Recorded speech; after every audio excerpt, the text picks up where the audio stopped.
देखो question number पहला है आपका। भारत विश्व के कुल भौगोलिक क्षेत्र का कितने प्रतिशत है? ठीक है, तो भारत जो है पूरी दुनिया का लगभग 2% है। ठीक है, मतलब पूरी दुनिया का जितना भी एरिया है, क्षेत्रफल का, ठीक है, तो भारत का क्षेत्रफल पूरी दुनिया के क्षेत्रफल का लगभग 2% है। और बात अगर एक्यूरेसी करी जाए तो 2.42% है। अगर जनसंख्या की बात करें तो दुनिया की 17.5% जनसंख्या भारत में रहती है। कितनी रहे? 17.5। ठीक है, अगर भारत के एरिया की बात करें तो भारत का एरिया कितना है? कुल 32,87,263 वर्ग किलोमीटर स्क्वायर है। ठीक है, अगर 2011 की जनगणना के अनुसार भारत की जनसंख्या की बात करें तो कितनी जनसंख्या भारत की? 1,21,05,69,573। याद रखो। ठीक है, आगे चलो। देखिए क्वेश्चन नंबर 2 है आपका। 2020-21 के बजट में संपत्ति और पूंजी लेन देन पर प्राप्त करों के लिए बजट का अनुमान कितना था? तो संपत्ति और पूंजी के लेन देन पर 2021 के केंद्रीय बजट में 1300 करोड़ रुपए की व्यवस्था की गई है। ठीक है, ये करंट अफेयर क्वेश्चन है। तो इस पेपर में आप ये देख रहे हैं कि आपके बजट से क्वेश्चन 100% आ रहे हैं। कल जो हमने सेट करा था 4 क्वेश्चन बजट के थे करंट अफेयर की। ठीक है, और ये ओरिजिनल पेपर है आपका 1 दिसंबर 2020 का, जो सेकंड शिफ्ट में होता है दिल्ली पुलिस का। ठीक है, अगला देखो, तीसरा क्वेश्चन है, चापचर कुट त्योहार निम्नलिखित में से किस राज्य में मनाया जाता है? तो ये मिजोरम का है। ठीक है, चापचर किस राज्य का है? मिजोरम का।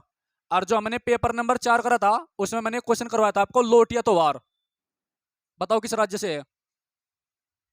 हमें ये भी तो पता चलेगा कि पुराने भी याद है क्या। लोटिया त्योहार ऑप्शन दे रहा, कर्नाटक, राजस्थान, उत्तर प्रदेश, हरियाणा। अच्छा, राजस्थान है। चलिए नेक्स्ट है क्वेश्चन नंबर 4। देखो और भी क्वेश्चन यहां से बहुत इंपॉर्टेंट बनते हैं। जैसे आपका सिक्किम है, सिक्किम जो है ना, सिक्किम पहले एक देश था। सिक्किम पहले एक देश था। 36वें संविधान संशोधन के द्वारा उसे भारत का राज्य बनाया गया था। ठीक है, इसी प्रकार आपका जो है त्रिपुरा, त्रिपुरा भारत का एक ऐसा राज्य है जो 3 अंतरराष्ट्रीय रेखाओं से घिरा हुआ है, इसीलिए इसका नाम त्रिपुरा है। ठीक है, और सबसे ज्यादा सीमा लगी हुई है बांग्लादेश से। और बांग्लादेश कब बना था? 1971 में बना था। ठीक है, जैसे बात अरुणाचल प्रदेश की करें तो अरुणाचल प्रदेश जो है, ब्रह्मपुत्र नदी भारत में अरुणाचल प्रदेश से प्रवेश करती है। यानी अरुणाचल प्रदेश भारत का पहला वो राज्य है जिसमें ब्रह्मपुत्र नदी प्रवेश करते तिब्बत से। ठीक है, अगर दर्रा पूछ ले तो दर्रे का नाम है यांगयाप दर्रा। ठीक है, तो ब्रह्मपुत्र 90 डिग्री पे घूमती है वहां पर। आई बात समझ में? ठीक है, तिब्बत में जो है ब्रह्मपुत्र को किस नाम से जानते हैं? सांगपो के नाम से। अरुणाचल प्रदेश में दियांग के नाम से। असम में ब्रह्मपुत्र के नाम से। ठीक है, और बांग्लादेश में जमुना के नाम से। इंपोर्टेंट है, याद रखियो। ओके, चलिए क्वेश्चन नंबर 4 देखो। कुल क्षेत्रफल की दृष्टि से भारत का सबसे छोटा केंद्र शासित प्रदेश कौन सा है? लक्षद्वीप है आपका। कौन सा है? लक्षद्वीप। तो पैट 2021 में एक क्वेश्चन आया था, लक्षद्वीप की भाषा क्या है? लक्षद्वीप की भाषा क्या है? तो लक्षद्वीप में जो है मलयालम बोली जाती है। लक्षद्वीप में क्या बोली जाती है? मलयालम। ठीक है, और लक्षद्वीप आपका जो है अरब सागर में स्थित है। कहां पर है? अरब सागर में। ठीक है, याद रखियो। चलिए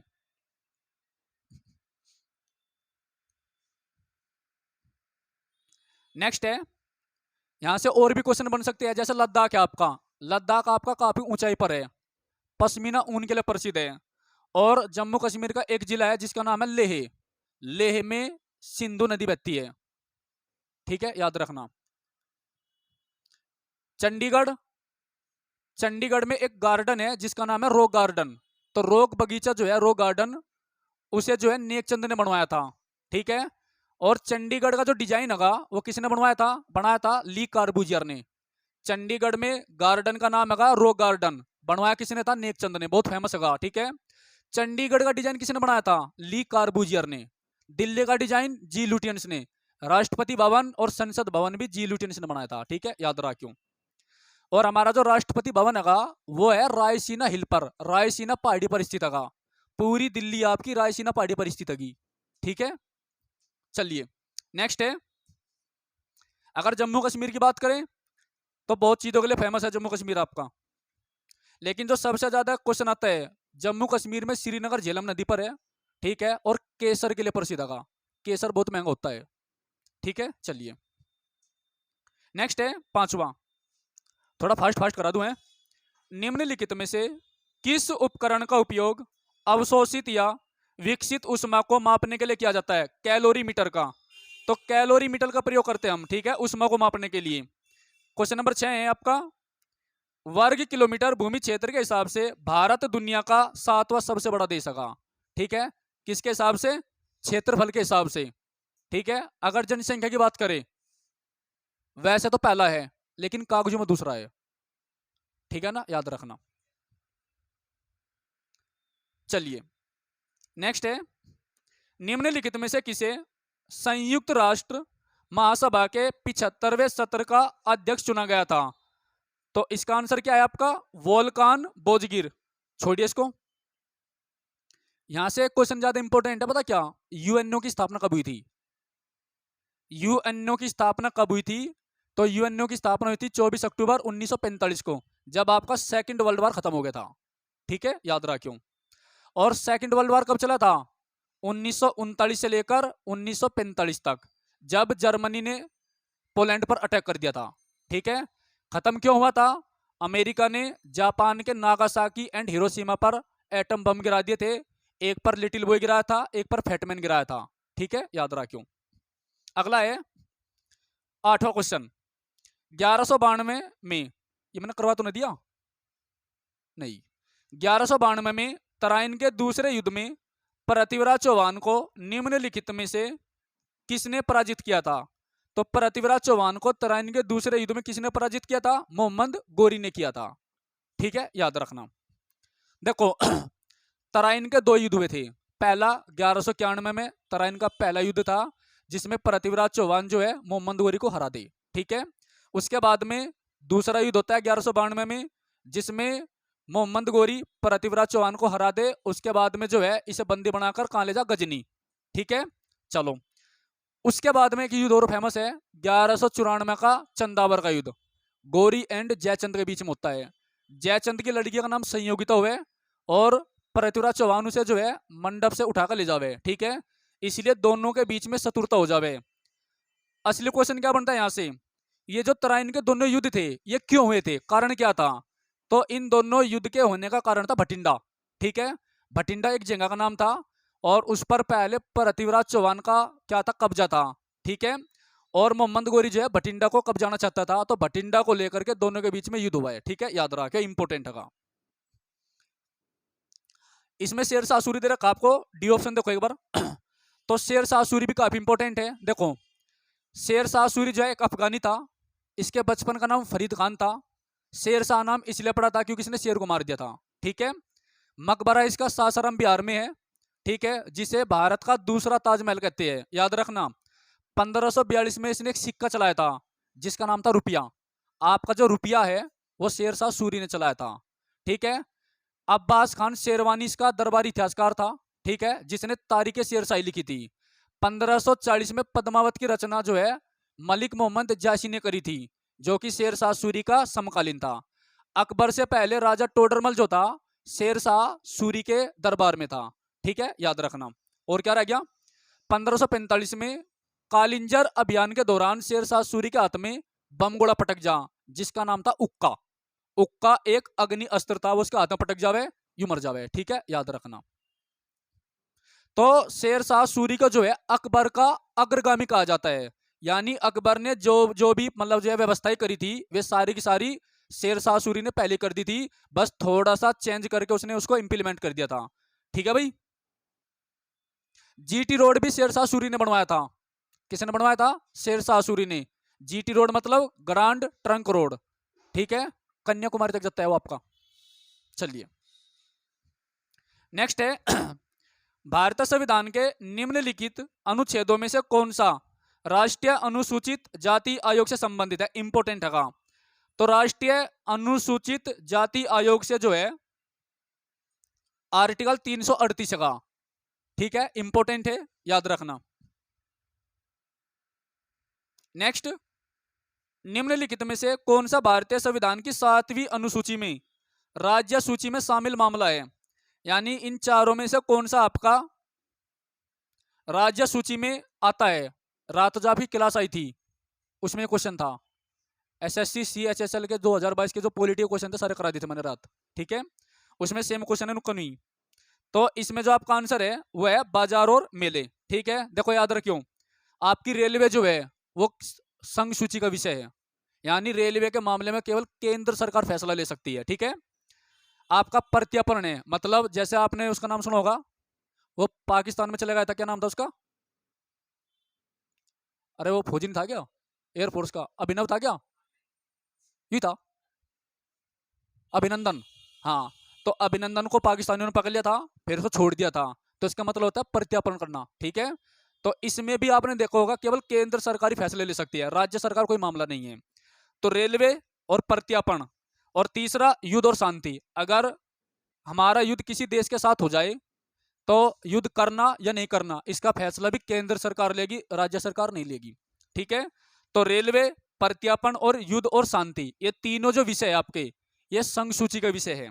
इन पर केवल और केवल कौन फैसला लेगा? केंद्र सरकार।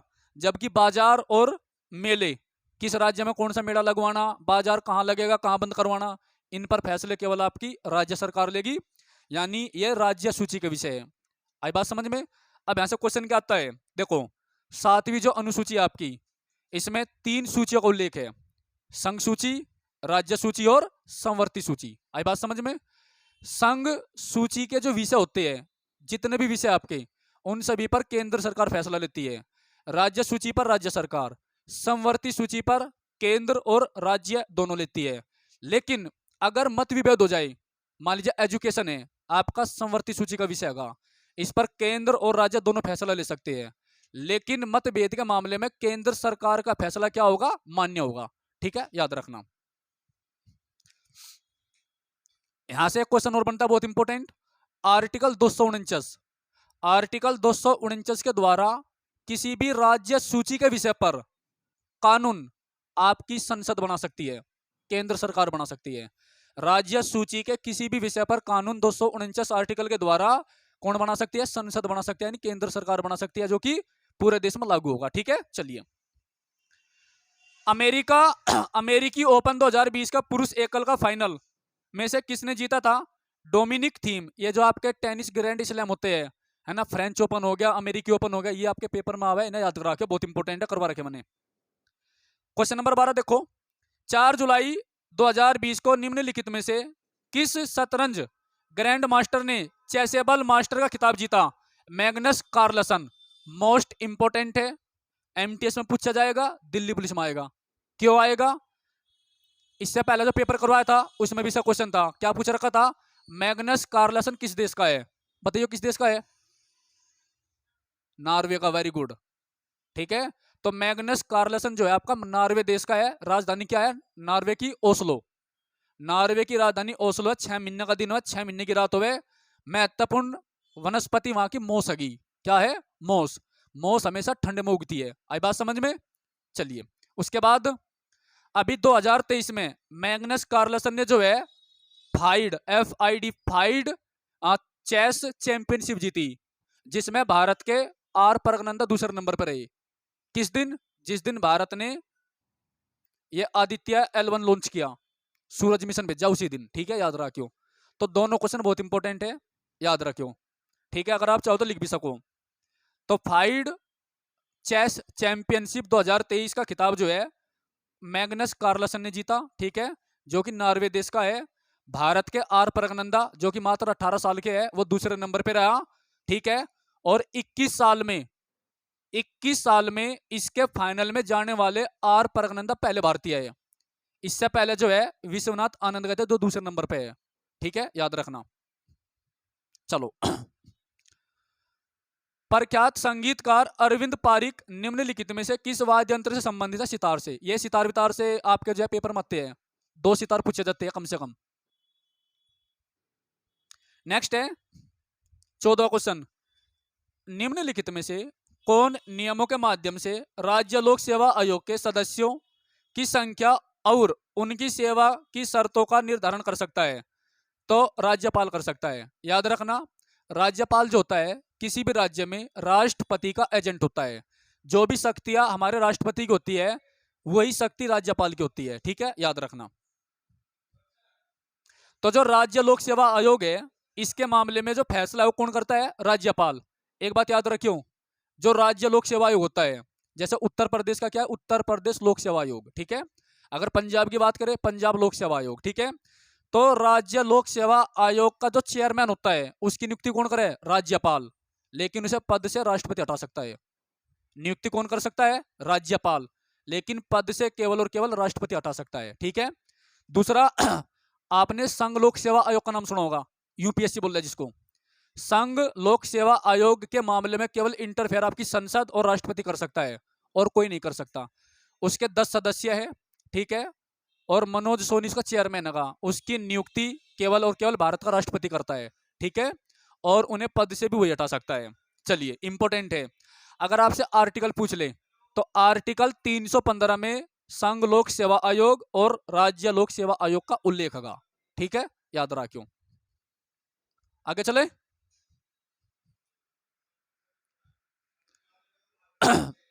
गोटीपुआ लोक नृत्य शैली निम्नलिखित में से किस राज्य संबंधित है? उड़ीसा से है। ठीक है, गोटीपुआ लोक नृत्य शैली जो है आपकी उड़ीसा से संबंधित है। तो उड़ीसा काफी इंपॉर्टेंट है, भारत का सबसे गरीब राज्य उड़ीसा, सबसे ज्यादा भुखमरी उड़ीसा में है। और उड़ीसा का कटक है जहां पर नेताजी सुभाष चंद्र बोस का जन्म हुआ था 23 जनवरी 1897 में। ठीक है, वो कौन सी नदी पर है? महानदी पर, कल बताया था। ठीक है, और महानदी पर कौन सा डैम है? हीराकुंड डैम है। याद रहा क्यों? 23 जनवरी को किस दिवस के रूप में मनाते हैं? राष्ट्रीय पराक्रम दिवस के रूप में। याद रखो। ठीक है, चलो नेक्स्ट है समुद्री उत्पाद निर्यात विकास प्राधिकरण की स्थापना 1972 में हुई थी। ये तो इंपोर्टेंट इतना है नहीं, लेकिन 1972 में क्या हुआ था? बाघ परियोजना शुरू की गई थी। बाघ यानी चीता परियोजना शुरू की गई थी 1972 में। ठीक है, याद रहा क्यों? कहां पर शुरू की गई थी? जिम कॉर्बेट नेशनल पार्क में। और जिम कॉर्बेट नेशनल पार्क का जो पहला नाम है वो था कौन सा? Heli national park. ठीक है, इंपोर्टेंट है, याद रखियो। चलिए, जो 1953 है, ये सन क्यों इंपोर्टेंट है? 1953 में भाषा के आधार पर भारत का एकमात्र राज्य कौन सा गठित हुआ था? आंध्र प्रदेश है महाराष्ट्र? आंध्र प्रदेश। आंध्र प्रदेश भाषा के आधार पर गठित हुआ था। क्यों? क्योंकि एक आदमी था जिसका नाम था रामुलुलु। ठीक है, उसने आमरण अनशन कर दिया था, 64 दिन बाद उसकी मृत्यु हो जाती है, तो पूरे देश में दंगे भड़क जावे। तो भाषा के आधार पर जो है आंध्र प्रदेश गठित किया गया था। वो पहला राज्य भारत का। बहुत इंपॉर्टेंट क्वेश्चन आपका आता है। ठीक है, 1986 क्यों इंपॉर्टेंट है? आपको पता होगा 61वां संविधान संशोधन जो है 1986 में हुआ था। 61वां संविधान संशोधन 1986 में हुआ था। इस समय देश के प्रधानमंत्री राजीव गांधी थे। तो वोट डालने की जो उम्र है 21 साल से 18 साल कर दी थी। इंपोर्टेंट है, याद रखियो। ठीक है, 1991 के द्वारा जो है यूएसएसआर का विघटन हो गया था। यूनाइटेड सोवियत रशिया का विघटन हो गया था, जिसमें से 14 देश बने थे। ठीक है, याद रखियो। चलो, निम्नलिखित प्रसिद्ध चित्रकारों में से किसने भारत में 20वीं शताब्दी के सबसे बेहतरीन भवनों में से एक बेल्जियम दूतावास के वास्तुकार के रूप में भी काम किया? सतीश गुजराल। छोड़िए इसको, आगे चलो। क्वेश्चन नंबर 18 है, निम्नलिखित में से किस राजा ने एक चांदी का सिक्का जारी किया था जो 16वीं शताब्दी में रुपया कहा जाता था? शेरशाह सूरी। मैंने अभी बताया था, देख लो। ठीक है, तो 16वीं शताब्दी का मतलब है 1501 से लेकर 1599 के बीच की बात हो रही। और शेरशाह सूरी कब था? शेरशाह सूरी जो था 1540 के आसपास था। ठीक है, याद रखियो। 2 युद्ध लड़े गए थे, 3 बल्कि, मैं 3 बता रहा आपको। पहला 1532 में शेरशाह सूरी को हुमायूं ने पराजित किया था, जबकि 1539 में चौसा के युद्ध में शेरशाह सूरी ने हुमायूं को पराजित किया। ठीक है, 1540 में बिलग्राम के युद्ध में शेरशाह सूरी ने हुमायूं को पराजित किया और हुमायूं जो है देश छोड़े भाग गया था।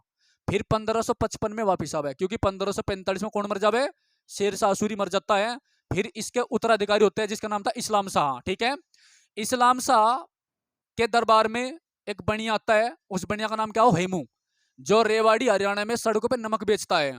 ठीक है, वो एकमात्र ऐसा हिंदू था जो वजीर के पद पे पहुंचा था। एकमात्र ऐसा हिंदू था जो वजीर के पद में पहुंचा था। कब? मुगल काल में। दूसरा कौन था? दूसरा था राजा टोडरमल। ये 2 ऐसे हिंदू थे जो वजीर के पद यानी प्रधानमंत्री के पद तक पहुंचे थे। ठीक है, याद रखियो।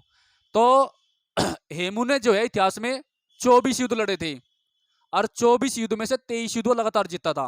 पानीपत का दूसरा युद्ध जो 1556 में होता है, उसकी आंख में तीर लग जावे। ठीक है, और बस वो युद्ध हार जावे, मूर्छित हो जाए, मतलब जो है। ठीक है, तो एकमात्र जो युद्ध वो हारा था वो था पानीपत का दूसरा युद्ध। ठीक है, और वो भी जीतते जीतते आ रहे हैं, उसकी आंख में जो है तीर लग जाए बस। ठीक है, बहुत इंपॉर्टेंट है, याद रखियो। चलो आगे। तो शेरशाह सूरी का मैंने सब कुछ आपको बता रखा है। अलाउद्दीन खिलजी आपका देखो बहुत सारे क्वेश्चन बनते हैं। अलाउद्दीन खिलजी जो था इसे दूसरा सिकंदर कहा जाता है। अलाउद्दीन खिलजी को दूसरा सिकंदर कहा जाता है। और अलाउद्दीन खिलजी एकमात्र ऐसा शासक था जिसने दक्षिण भारत को जीता था। दक्षिण भारत को जीतने वाला एकमात्र दिल्ली का जो सुल्तान था वो अलाउद्दीन खिलजी था। अपने चाचा जलालुद्दीन फिरोज खिलजी की हत्या करके गद्दी पर बैठे। ठीक है, और अलाउद्दीन खिलजी के 2 सेनापति हुए, एक का नाम हो गाजी मलिक जो आगे चल के गयासुद्दीन तुगलक के नाम से गद्दी पर बैठे। दूसरा हुआ आपका मलिक काफूर। मलिक काफूर को जो है 1000 दिनारी कहा जाता है, क्योंकि इसने उसको जो है 1000 दिनार में खरीदा था गुजरात से। ठीक है, इब्राहिम लोदी जो था ये लोदी वंश का था। और इब्राहिम लोदी जो है एकमात्र ऐसा सल्तनत कालीन शासक था जो युद्ध में वीर गति को प्राप्त हुआ था। ये पहला ऐसा सुल्तान था जो युद्ध में मारा गया था। और इसी के साथ में पानीपत के पहले युद्ध में ग्वालियर का राजा विक्रमजीत मारा जाता है, जिसके पास में कोहिनूर हीरा होता है। आई बात समझ में? वहां से कोहिनूर हीरा जो है बाबर के पास आ जावे। चलिए 19वां देखो। बच्चे को दूध पिलाने वाली माताओं के दूध में निम्नलिखित में से कौन सा हार्मोन पाया जाता है? ऑक्सीटोसिन हार्मोन पाया जाता है। माता जब अपने बच्चों को दूध पिलाती है लेडीज, तो उनके दूध में जो हार्मोन होता है वो ऑक्सीटोसिन हार्मोन होता है, जो बच्चे की वृद्धि के लिए ज्यादा इंपॉर्टेंट हो। ठीक है, याद रखियो। और ये जो डी है ना, डी टेस्टोस्टेरोन, ये लड़कों में पाया जाता है। यहां पर याद रखियो, महिलाओं में कौन सा पाया जावे? ऑक्सीटोसिन पाया जाता है, जबकि जेंट्स में, मेल में आपका टेस्टोस्टेरोन पाया जाता है। ये इंपॉर्टेंट है। ठीक है, अगर इसकी कमी हो जाए तो आदमी नपुंसक बन जाता है, हिजड़ा बन जावे। चलिए 20वां। निम्नलिखित में से किस तंतु फाइबर को कृत्रिम रेशा भी कहा जाता है? रेयोन इंपॉर्टेंट है। दिसंबर 2019, देखो इनको छोड़ो आप, ये करंट अफेयर क्वेश्चन है खमा खागे। ठीक है, 22वां देखो। भारत की आकस्मिकता निधि का संरक्षक कौन होता है? राष्ट्रपति। भारत की आकस्मिकता निधि का संरक्षक कौन है? राष्ट्रपति। जबकि आकस्मिक निधि जो है आर्टिकल 267 में है। अगर अनुच्छेद पूछ ले तो 267 है, 267। ठीक है, तो भारत की आकस्मिक निधि का संरक्षक जो है राष्ट्रपति होवे, आर्टिकल 267। और संचित निधि का आर्टिकल 266। ठीक है, इंपॉर्टेंट है। तो संचित निधि जो है आर्टिकल 266 में है, 267 में कौन है? आपकी आकस्मिक निधि है। इंपॉर्टेंट क्वेश्चन है, बहुत इंपॉर्टेंट है। चलिए आगे। भारत में हर साल राष्ट्रीय खेल दिवस कब मनाया जाता है? 29 अगस्त को। किसकी याद में? मेजर ध्यानचंद।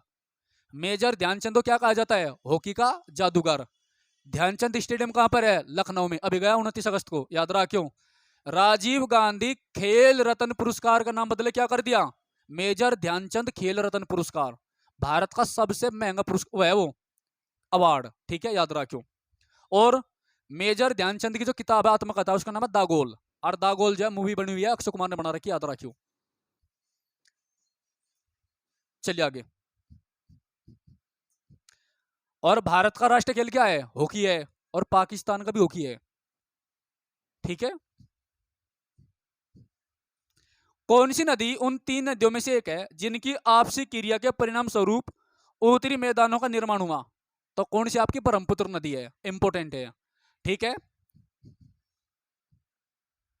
तो ब्रह्मपुत्र नदी जो है इसकी आपसी क्रियाओं के कारण उत्तरी मैदानों का निर्माण हुआ, इंपोर्टेंट है। ठीक है, ब्रह्मपुत्र के बारे में जो इंपोर्टेंट फैक्ट है वो मैंने बताई दिया आपको पहले। ठीक है, चलिए देखो गोदावरी नदी, गोदावरी जो नदी है आपकी ये नासिक का, नासिक में एक पहाड़ी है तरियाबंग। गोदावरी नदी जो है नासिक जिले में, ठीक है, तरियाबंग की पहाड़ी से निकलती है और नासिक गोदावरी नदी पर है। दक्षिण भारतीय गंगा कहते हैं इसको। ठीक है, कावेरी को बूढ़ी गंगा कहते हैं। महानदी मैंने आपको बताई दी। ठीक है, महानदी पर जो है हीराकुंड डैम है उड़ीसा में। ठीक है, चलिए आगे। आजिलामू निम्नलिखित में से किस राज्य का एक महत्वपूर्ण लोक नृत्य है? तो एक लोक नृत्य है, एक ये सितार वादक, ढपला वादक, ढोल वादक जो भी है, ये आपके पेपर में जरूर आओगे, तो उनको अच्छे से याद कर लेना। तो अजिलामू निम्नलिखित में से किस राज्य का एक महत्वपूर्ण लोक नृत्य है? तो यह अरुणाचल प्रदेश का। ठीक है, तो ये जो लोक नृत्य आपके ये आपका मिजोरम हो गया, अरुणाचल प्रदेश, मेघालय, ठीक है, जो पर्वतीय राज्य है उनके ज्यादा पूछे जावे। आपके हरियाणा पंजाब के बहुत कम पूछे जाओ, क्योंकि इन सब के बारे में आपको पता पहले ही। ठीक है देखो जैसे मणिपुर है आपका, मणिपुर में एक क्या है, एक झील है या एक राष्ट्रीय उद्यान है जिसका नाम है केबुल लामजाओ। केबुल लामजाओ दुनिया का एकमात्र तैरता हुआ क्या है, अभ्यारण्य है, जो थामिन मर्ग के लिए प्रसिद्ध है। किस झील में है वो? लोकटक झील में है, जो कि मणिपुर में है, इंपोर्टेंट है। ठीक है, वहां पर जो आदमी रहा झील के अंदर वे तैरते रहे, वहां पर स्कूल भी तैरते रहे, इंपोर्टेंट है, याद रखियो। चलिए आगे बढ़ते हैं। वाष्पीकरण की क्रिया के बारे में निम्नलिखित में से कौन सा कथन सही है? तरल अवस्था गैसीय अवस्था में बदल जाती है, यानी लिक्विड जो है, द्रव जो है, गैस में बदल जावे। चलिए 27वां भारत सरकार अधिनियम खालिस्तान के द्वारा ब्रिटिश भारत के प्रांतों के लिए द्विशासन शासन दोहरी सरकार की प्रणाली की शुरुआत कब हुई थी? 1919 के अधिनियम के द्वारा, इंपोर्टेंट है। तो जो 1919 का अधिनियम है इसे किस नाम से जानते हैं? इसे हम नाम से जानते हैं मॉन्टेग्यू चेम्सफोर्ड सुधार। किस नाम से जाने? मॉन्टेग्यू चेम्सफोर्ड सुधार। तो मॉन्टेग्यू अलग था, चेम्सफोर्ड अलग था। आई बात समझ में? जैसे 1909 का जो अधिनियम है उसे जानते हैं मार्ले मिंटो सुधार के नाम से, जिसके द्वारा भारत में सांप्रदायिक निर्वाचन की शुरुआत हुई थी। ठीक है, तो लॉर्ड मार्ले और लॉर्ड मिंटो, लॉर्ड मार्ले ब्रिटिश संसद में भारत का सेक्रेटरी था, सचिव था, जबकि लॉर्ड मिंटो भारत का वायसराय था। ठीक है, इसी प्रकार लॉर्ड चेम्सफोर्ड भारत का वायसराय था, जबकि मॉन्टेग्यू ब्रिटिश संसद में भारत का सचिव था। आई बात समझ में? 1919 में ही आपका क्या हुआ था? 13 अप्रैल 1919 को जलियांवाला बाग हत्याकांड हुआ था। 1919 में ही आपका रोलेट एक्ट आया था, अंधा कानून, बिना अपील बिना दलील का कानून। ठीक है, याद रखियो। चलो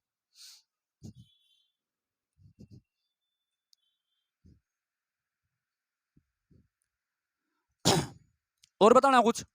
1909 मैंने आपको बता दिया। 1935 भारत शासन अधिनियम होता। ठीक है, भारतीय संविधान में जितने अनुच्छेद ले रखे कम से कम 75% वो भारत शासन अधिनियम 1935 से ले रखे। ठीक है, दूसरी बात, भारत शासन अधिनियम 1935 के द्वारा आपके आरबीआई की स्थापना हुई थी, रिजर्व बैंक ऑफ इंडिया। ठीक है, और आरबीआई ने 1 अप्रैल 1937 को काम करना शुरू करा था। इस समय भारत के जो वायसराय थे लॉर्ड विलिंगटन थे। कौन थे? लॉर्ड विलिंगटन थे। 1858 1 नवंबर 1858 को जो है महारानी विक्टोरिया का घोषणा पत्र इलाहाबाद में पढ़ के सुना गया था।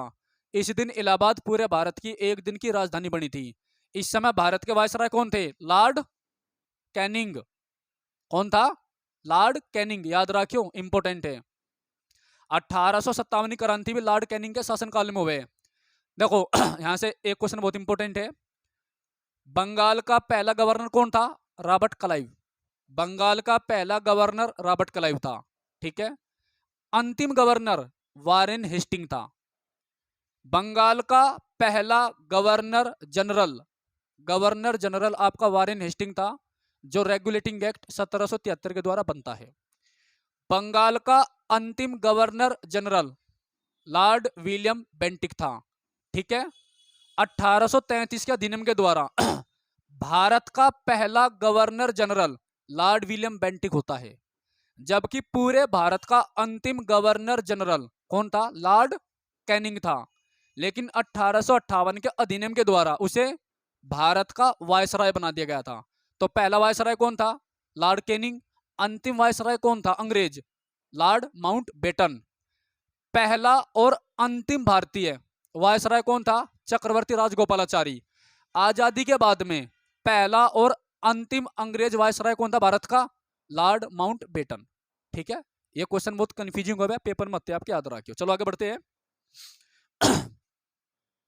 भारतीय संविधान के निम्नलिखित अनुच्छेदों में से कौन सा अनुच्छेद संसद को जनहित में आवश्यकता अनुसार दो राज्यों या भारतीय क्षेत्रों के किन्हीं भी दो भागों के बीच व्यापार, वाणिज्य, पारस्परिक व्यवहार पर प्रतिबंध आरोपित करने का अधिकार देता है? तो यह है आर्टिकल 302। ठीक है, देखो इसमें जो आर्टिकल 100 है ये इंपोर्टेंट है। आर्टिकल 100 क्लोज 1, अनुच्छेद 100 क्लोज 1 में किस बात का उल्लेख होगा? लाभ के पद का उल्लेख होगा। आपने लाभ का पद सुना होगा। भारत का प्रधानमंत्री, राष्ट्रपति, उपराष्ट्रपति लाभ के पद पर नहीं होना चाहिए। तो लाभ के पद का मतलब होता है किसी सरकारी नौकरी पर होना चाहिए, यानी किसी भी ऐसे माध्यम में नहीं होना चाहिए जहां से सरकारी पैसों से मिलता हो। ठीक है, ना तो सरकारी नौकरी पर होना चाहिए, ना किसी ऐसी कंपनी में कार्यरत होना चाहिए जहां सरकार का पैसा आता हो। तो लाभ के पद का जो उल्लेख होगा आर्टिकल 100 क्लोज 1 में है। ठीक है, याद रखियो। कोई भी विधायक, कोई भी एमपी, कोई भी मंत्री लाभ के पद पर नहीं माना जाता। ठीक है, आर्टिकल 202 में क्या है? चलिए आगे बढ़ते हैं। प्रोटियम, ड्यूटेरियम और ट्रिटियम इंपोर्टेंट है। ये क्या है? प्रोटियम, ड्यूटेरियम और ट्रिटियम ये समस्थानिक आइसोटोप किसके? हाइड्रोजन के। ठीक है, तो आइसोटोप का मतलब होता है उनका जो एटॉमिक नंबर होते हैं, परमाणु क्रमांक, वो सेम होते हैं, जबकि परमाणु भार अलग अलग होते हैं। ठीक है, याद रखना। निम्नलिखित में से कौन सी प्रमुख नदी एक पूर्व की ओर बहने वाली नदी नहीं है? यानी पूर्व दिशा में नहीं बहती, ठीक है, पश्चिम दिशा में बहती है। वो कौन सी है आपकी? नर्मदा। ये इंपॉर्टेंट है। नर्मदा नदी उल्टी बहती है। कहां पर गिरती है? गुजरात में, अरब सागर में। तो नर्मदा नदी और ताप्ती नदी जो है ये जहां पर मिलती है, जो मुआयना बनती है, उसे हम क्या बोलते हैं? खंबात की खाड़ी। क्या बोलते हैं? खंबात की खाड़ी। और खंबात की खाड़ी में आपकी भोगवा नदी गिरती है। भोगवा नदी पर आपका लोथल है, जो सिंधु घाटी सभ्यता का प्रमुख बंदरगाह था। ठीक है, और जो खंबात की खाड़ी है, ये अरब सागर का हिस्सा है, अरब सागर का भाग है गुजरात में। ठीक है, याद रखियो। ऑपरेशन फ्लड निम्नलिखित में से किससे संबंधित है? भारत के डेयरी उद्योग से, यानी दूध उद्योग से। ठीक है, याद रखियो। मुगल साम्राज्य में जहांगीर का शासनकाल क्या था? 1605 से 1627 तक। ये भी याद रखियो, जहांगीर इंपोर्टेंट है। देखो, सुकन्या समृद्धि योजना, ठीक है, आज मैंने आपकी योजना पढ़ाई, ठीक है, और मैंने बेटी बचाओ बेटी पढ़ाओ भी पढ़ाई है। उससे अगली योजना यही है, सुकन्या समृद्धि योजना। तो इंपोर्टेंट है, आपके पेपर में आ रही। तो योजना बहुत इंपोर्टेंट है, पेपर में मिलेगी जरूर। एक नंबर से सिलेक्शन हो जाए, एक नंबर से सिलेक्शन रुक जावे, तो इसलिए जो जो बता रहा है इंपोर्टेंट पढ़ते रहे, उनसे बाहर कुछ ही ना जाना। आगे आओ 34वें क्वेश्चन पे। निम्नलिखित में से कौन सा रोग प्रोटीन की कमी के कारण होता है? इंपोर्टेंट है। कौन सा है? क्वाशक्योर और मरामस। दो रोग होते हैं प्रोटीन की कमी से, एक होता है क्वाशक्योर, एक होता है मरामस। तो मरामस तो इसमें दे नहीं रखा, तो इसलिए आपका आंसर क्या है? क्वाशक्योर होगा। ठीक है, पहचान क्या है इसकी? जिसके अंदर इसकी कमी होती है, उनका जो पैर है गुड्डे से नीचे के, वो बैंड हो जा। ठीक है ना, बैंड चला भी, यानी गैप ज्यादा हो जावे। चलिए आगे। जैसे आप कुत्ते के पिल्ले को जो है छाई पिया दोगे तो बैंड हो जावे, वही पहचाना थी मैं। ठीक है ना, चलिए आगे। इंपोर्टेंट है ये प्रोटीन। अब ये जो दूसरा है, देखो हिंदी में नाम गलत लिख रहा है इसका, गोइट्री बोल रहा है इसे। ए हाँ, सुन ले मेरी बात। गोइट्री मतलब आयोडीन की कमी से होता है। ठीक है, गला सूजा बहुत मोटा, हाँ, इसे घेंगा या गलगंड बोलते हैं। घेंगा या गलगंड, यहां नाम गलत लिख रहा, अंग्रेजी में गोइट्री बोल रहा है। आयोडीन की कमी से होता है, याद रखो। ओके। एनीमिया, एनीमिया किसी कमी से हुआ है? Number 1 vitamin B12, vitamin B12 B12 की कमी से आपका एनीमिया होता है। एनीमिया का मतलब खून की कमी। और विटामिन B12 में क्या पाया जाता है? कोबाल्ट। विटामिन B12 में कोबाल्ट पाया जाता है, केमिकल नाम हुआ है उसका साइनोकोबाल्मिन। क्या हुआ है? साइनोकोबाल्मिन। ठीक है। तो जब आदमी के अंदर आयरन की कमी हो जाएगी, लोहे की कमी, कोबाल्ट आपका लोहा ही होता है, लोहे की कमी हो जाएगी तो ये समझ लो खूनी कमी होगी। और सबसे ज्यादा लोहा किसमें पाया जाता है? पालक में। तो जिसके अंदर खूनी कमी, साग खाया करो पालक। आगे चलो, नेक्स्ट है ट्राई फूड परियोजना किस मंत्रालय ने लॉन्च की? केंद्रीय जनजाति कार्य मंत्रालय। अब देख लो मंत्रालय पूछ रखे आपके, तो परियोजना में क्या याद रखना आपको? आपको परियोजना में कब चली थी, किस मंत्रालय ने चलाई थी, बस दो बात याद रखनी। ठीक है। राज्यसभा के कितने सदस्य हर दूसरे साल में सेवानिवृत्त हो जाते हैं और नए चुने जावे? तो 1/3 सदस्य सेवानिवृत्त हो जाते हैं।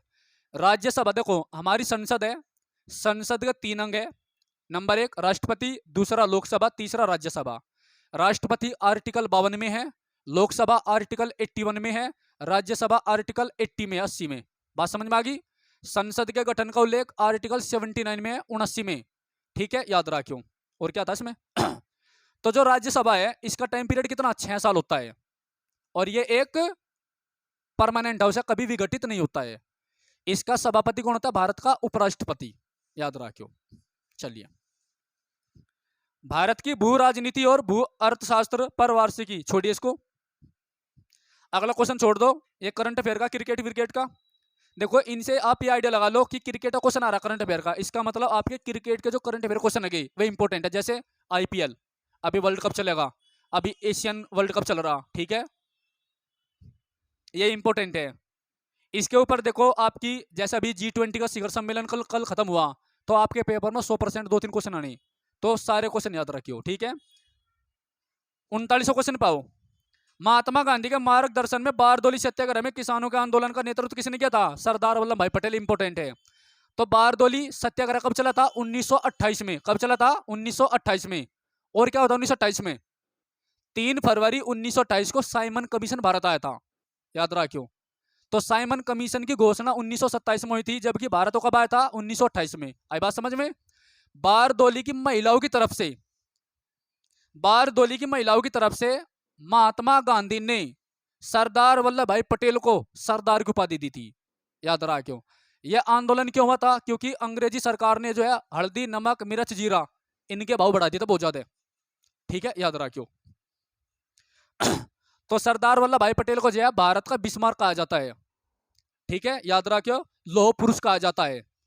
लौह पुरुष इसलिए कहा जावे क्योंकि इनका फोड़ा निकल गया था। फोड़ा मतलब गुमड़ी एक तरह से। तो इसने जलता हुआ जो सरिया हुआ है आर पार निकाल दिया था वो अपने पैर में को, इसलिए से लौह पुरुष कहा जाता है, आयरन मैन। ठीक है, और बहुत सारे क्वेश्चन बनते हैं। जैसे इसमें क्वेश्चन है आपका मदन मोहन मालवीय। तो मदन मोहन मालवीय ने पता किसकी स्थापना करी थी? 1916 में बनारस हिंदू विश्वविद्यालय। इंपोर्टेंट है, याद रखियो। निम्नलिखित में से कौन सा अनुच्छेद संपत्ति का अधिकार से संबंधित है? तो संपत्ति का जो अधिकार था, ठीक है, इसका उल्लेख आर्टिकल 300 क्लोज ए में है। ठीक है, आर्टिकल, इधर बैठो थोड़ी सी, इधर बैठो। चलो, आर्टिकल 300 क्लोज ए में है। ऑप्शन नंबर बी करेक्ट है आपका। पहला किस में था ये? आर्टिकल 31 क्लोज सी में। तो अनुच्छेद 31 आपके संविधान में से हटा रखा, याद रखियो। तो संपत्ति का जो अधिकार था, पहले एक मौलिक अधिकार था, इसे हटा दिया गया था 42वें संविधान संशोधन के द्वारा। 42वें संविधान संशोधन 1976 के द्वारा, जिसे भारत का मिनी कॉन्स्टिट्यूशन ऑफ इंडिया कहा जाता है, सरदार सवर्ण सिंह समिति की सिफारिश पे किया गया था। कल जो मैंने पॉलिटी क्वेश्चन करा रखे, ये क्वेश्चन भी तुम्हारा सेम टू सेम नुक्का नहीं। ठीक है, याद रखियो। एसएससी हमेशा रिपीटेड क्वेश्चन पूछे हैं। अगर एसएससी में भर्ती होना है तो प्रीवियस ईयर करो, टेंशन खत्म करो। मैथ भी सेम टू सेम मिलेगा, रीजनिंग भी सेम मिलेगी, अंग्रेजी भी सेम मिलेगी, करंट अफेयर छोड़ो बाकी सेम मिलेगा सब कुछ। ठीक है जी, चाहे उठाकर देख लियो, मैंने क्वेश्चन भेज रखे, सेम क्वेश्चन उनका नहीं। आगे आ जाओ। तो 44वें संविधान संशोधन के द्वारा जो है संपत्ति के अधिकार को एक मौलिक अधिकार बना दिया गया था। मतलब मौलिक अधिकार की सूची से हटा करके एक विधिक अधिकार, एक कानूनी अधिकार बना दिया गया था। ठीक है, याद रखियो। 41वां, जब भारत स्वतंत्र हुआ उस समय भारतीय राष्ट्रीय कांग्रेस के अध्यक्ष कौन थे? अच्छा क्वेश्चन है। JB कृपलानी। कौन था? JB कृपलानी। ठीक है। अब यहां से दो क्वेश्चन बनते हैं। भारत कब आजाद हुआ था? 15 अगस्त 1947 को। पाकिस्तान कब हुआ था? 14 अगस्त 1947 को। कोई दिक्कत? ठीक है। जब भारत आजाद हुआ था उस समय ब्रिटेन के प्रधानमंत्री कौन थे? Lord mount Clement Attlee. आई बात समझ में? भारत के वायसराय कौन थे? Lord Mountbatten. ठीक है। कांग्रेस के अध्यक्ष कौन थे? जेबी कृपलानी। अब अगर हम बात करें कांग्रेस की स्थापना कब हुई थी? 28 दिसंबर 1885 को। किसने की थी? एओ ह्यूम ने। ठीक है। उसके बाद में कांग्रेस का पहला जो चेयरमैन था वो था क्या नाम था उसका? WC बनर्जी, उमेश चंद्र बनर्जी। पहला भी यूही था और पहला भारतीय भी यूही था। पहला अंग्रेज कौन था? जॉर्ज यूले था। पहली भारतीय महिला कौन थी? पहली भारतीय महिला बनी थी सरोजनी नायडू। पहली अंग्रेज महिला कौन बनी थी? Annie Besant. ठीक है, याद रखियो। पहला मुस्लिम कौन बना था? बदरुद्दीन तैयबजी। ठीक है। कांग्रेस कब विभाजित हुई थी? 1907 के सूरत अधिवेशन में। ठीक है, याद रखियो। चलो, और बहुत सारे क्वेश्चन बना आपके। ठीक है।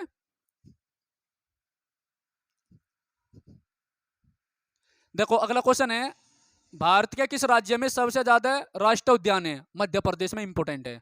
मध्य प्रदेश को सोया प्रदेश कहते हैं। मध्य प्रदेश में सबसे ज्यादा वन पाए जाते हैं। हरियाणा में सबसे कम पाए जाते हैं। मध्य प्रदेश में सबसे ज्यादा क्या होता है? सोयाबीन होती है। ठीक है। नेक्स्ट है, बहमनी राज्य की स्थापना किसने की थी? अलाउद्दीन बहमन शाह। कब की थी? 1347 में। ठीक है। तो 1347 में जब इसकी स्थापना हुई थी उस समय दिल्ली का सुल्तान कौन था? मोहम्मद बिन तुगलक। तो मोहम्मद बिन तुगलक के शासनकाल में दो राज्य बने थे। हिंदू राज्य कौन सा बना था? विजयनगर, 1336 में। हरिहर बुक्का दो भाई थे, उन्होंने स्थापना करी थी। ठीक है। और बहमनी साम्राज्य की 1347 में। ठीक है। अलाउद्दीन बहमन शाह ने करी थी। ओके। 1565 में एक युद्ध हुआ था जिसका नाम था तालीकोटा का युद्ध या राक्षस तागड़ी का युद्ध। उसमें बहमनी साम्राज्य ने विजयनगर साम्राज्य को खत्म कर दिया था। तो विजयनगर साम्राज्य के अवशेष कहां से मिले थे? कर्नाटक के हम्पी से, जो कि तुंगभद्रा नदी पर है। आई बात समझ में? चलिए, और बहुत सारे क्वेश्चन बना यहां से। ठीक है। क्वेश्चन नंबर 45, किसने हिंदुस्तान रिपब्लिकन एसोसिएशन के महत्वपूर्ण सदस्य थे जिन्होंने अपने साथियों के साथ काकोरी ट्रेन डकैती की थी? अशफाकुल्ला खान। काकोरी ट्रेन डकैती का मतलब है उसमें अंग्रेजों के पैसे जा रहे थे, सारे पैसे लूट लिए थे, ट्रेन लूट रही पूरी की पूरी। ठीक है।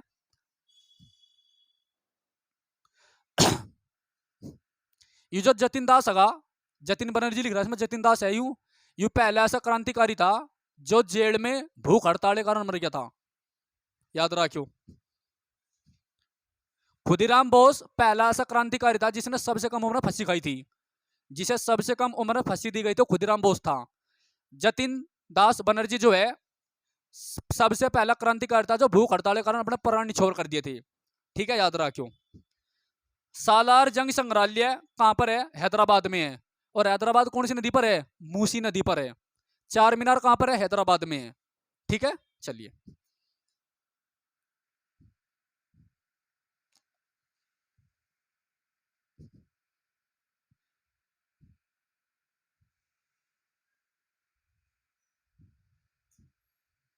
बस बाकी सारे आपके करंट अफेयर क्वेश्चन है। ठीक है भाई। तो मैंने आपको क्या करवाया, हमने जो है 1 दिसंबर 2020 का जो पेपर था उसके क्वेश्चन थे ये। पैटर्न आपका ऐसे रहना जो पेपर है पुलिस का, जो जो क्वेश्चन इसमें आ रहे हैं, अगर लोक नृत्य आ रहे तो लोक नृत्य आप याद करो, आपके पेपर में आगे इंपोर्टेंट है। ठीक है। ओके। इस क्लास को एक बार दोबारा फिर देख लेना और पिछले सेट आप रिवाइज जरूर रखे। अगला एक सेट पढ़ो, पिछले दो रिवाइज करो। जीएस अगर याद करनी है डिस्कशन करे और ज्यादा बार आप जो इसको रिवाइज करें। ठीक है। ओके। चलिए, पेपर नंबर 6 हम कल देखेंगे, उसे याद करेगा यूं। ठीक है। स्टॉप कर दो वैसे।